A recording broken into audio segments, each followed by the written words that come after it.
Now, Deuce, looking at the Saints and the Dolphins game, it was just frustrating. Just witnessing this, it looks like a preseason roster playing in a real game that counts in prime time.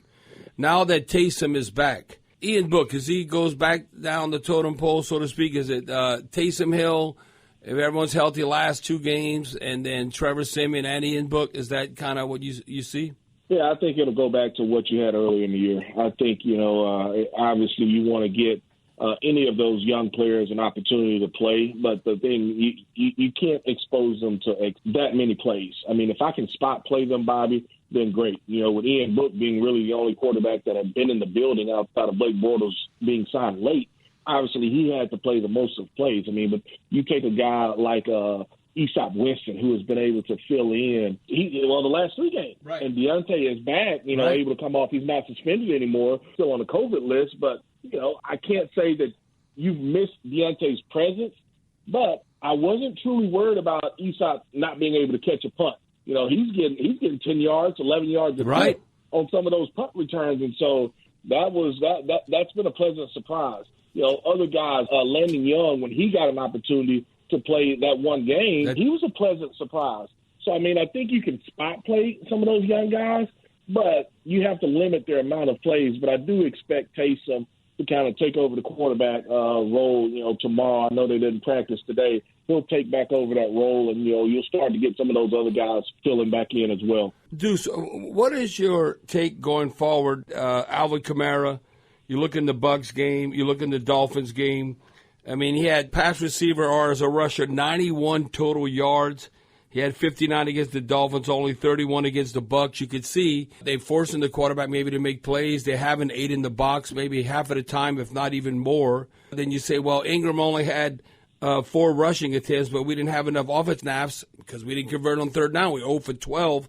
So what's the approach going against Carolina as far as trying to, Kamara and Ingram more involved, and hopefully they can carry the offense? Well, you've got to be able to have success on first and second down. I mean, I think that's the critical piece of it, because very, very rare situations will you have a 3rd and 19 or 20, and I just give you a draw and you pick up that first down. I mean, that's one of the things that Alvin did, and that's kind of an angry, frustrated run for him because he's not getting a light box. They are putting 7, 8, 9 guys in the box and telling the Saints, you can't beat us passing the football. Right. You can't win out on the edges, or you can't pick up the blitz, the stunt, and we just struggled with it. We struggled with it, and I think the approach to Carolina is you have to be able to win some of those one-on-ones outside. You have to be able to trust what you're doing, and that is receiver-wise and quarterback-wise, and those guys, they have to win outside. I mean, and teams are going to continue to say, all right, I'm giving an extra guy in this box,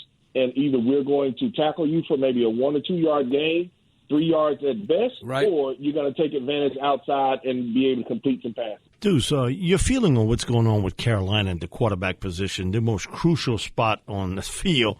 And, they play in revolving doors here. Matt Rule is almost treating this like college football. Okay, who got the hot hand? He made the comment this week, I'm going to play both quarterbacks this week. I'm going to play Cam. I'm going to play Sam Darnold.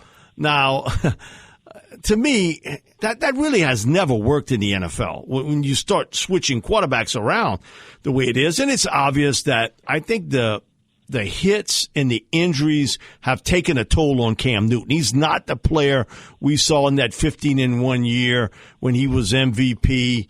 But, man, he was getting rocked back there. And Deuce, to show you how NFL humbles you, remember Cam, he's doing the Superman strut, what he does, and he goes, I'm back. Well, he's back. His passing efficiency is like 67. He has 4 picks, 4 touchdowns, and he's 0-4. He's back? What do you mean he's back? That's why they're trying to see what they have in Sam Darnold, I think, in the future. Because they gave up a lot for Sam. Look, they're on the hook for $18 million next year. Bingo. Because they picked up the 5th-year option. They want to see if Sam Darnold can play, I think. Well, that's what I was about to say, Bobby. They've already picked up his option, and that was questionable in it. They have a quarterback out in Denver that they're still paying this year as well. They're still paying Teddy. And he's in Denver. Yeah, he's in Denver right now. So think about that. And now they've already committed to Sam, and they don't even know if he's going to be the guy 100% for next year. So they may be on the hook for him as well. And so it's interesting because even today he released that he's going to start Sam Darnold. I figured that you'll see Cam in short yardage situations and maybe even third down and short. But for the Saints, it doesn't matter who is at the quarterback. You've got to be able to do your job. The Saints have to create pressure.